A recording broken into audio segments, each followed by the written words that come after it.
देखिए, 2 विषय हैं। इंदौर शहर की जो भी जल प्रदायिका है उसके लिए हमारी मुख्य निर्भरता नर्मदा के ऊपर है।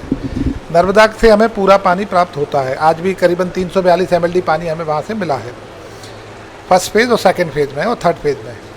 कहीं कोई तकनीकी कमी आती है, जैसे कल हमारी जो PS2 वाली लाइन में कुछ प्रेशर का इशू आया था, कहीं पे तकनीकी त्रुटि थी, तो हमारी कुछ टंकियाँ कम भरी थी।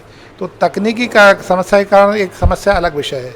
जो दूसरा, अभी जो हमारा जल प्रदाय में थोड़ा सा एक दबाव है नर्मदा की सप्लाई पे, वो इसलिए है कि इंदौर की करीबन 18 से 20% जो पॉपुलेशन है वो नर्मदा विहीन है, वहाँ नर्मदा की कनेक्टिविटी नहीं है।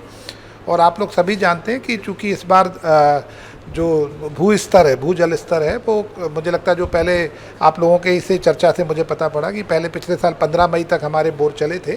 इस बार 15 अप्रैल से बोर और बाकी जो अल्टरनेटिव सोर्स हैं वो हमारे ख़त्म हो गए हैं। तो पूरा जो दबाव है वो नर्मदा के ऊपर है। तो हम इसको ऐसे भी समझ सकते हैं कि अभी हमें जो नर्मदा का पानी मिल रहा है वो हमें उस एरिया में भी, चाहे वो हम टैंकर से कैटर करें या डायरेक्ट सप्लाई से कैटर करें, पर वो हमें करना पड़ रहा है। सो जल प्रदाय का जो रैशनल डिस्ट्रीब्यूशन, वो हम लोगों का थोड़ा सा एक इस समय सबसे बड़ा चैलेंज रहता है।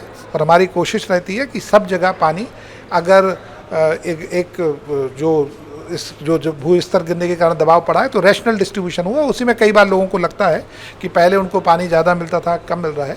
इसीलिए हम लोगों ने टैंकर भी लगाए हैं।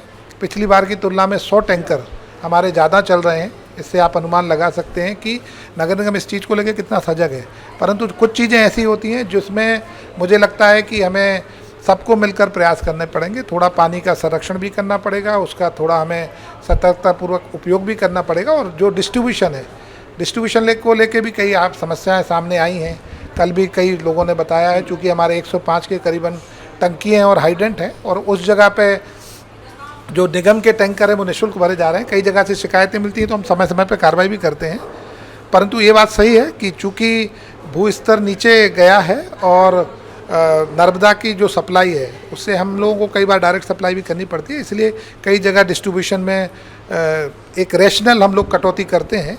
वो चूँकि हमें पूरे जगह पे जल प्रदाय करना है, उसी को लेकर कई बार लोगों की आपत्तियाँ आती हैं। सर, टैंकर का लेकर शिकायत है